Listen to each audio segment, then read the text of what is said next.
Hi guys, welcome back to our channel Gaming Basics. In today's video, I will be teaching you guys how to increase and decrease bet on your Slotomania game. So at first, just open your phone, and as you open your phone, open the Slotomania game from wherever it is located.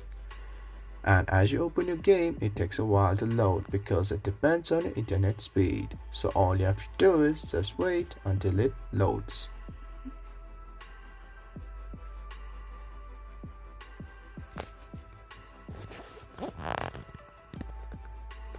And guys, as it loads, you're in this home screen as I am.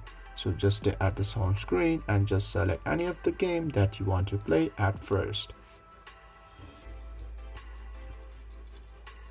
And as you select it and open the game, you can see at the left bottom for that option betting. So all you have to do is to decrease it, press on that minus sign, and to increase it, press on that plus sign like this.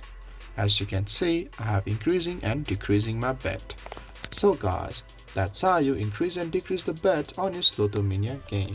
If you find our video helpful, please leave a like and please do not forget to subscribe our channel.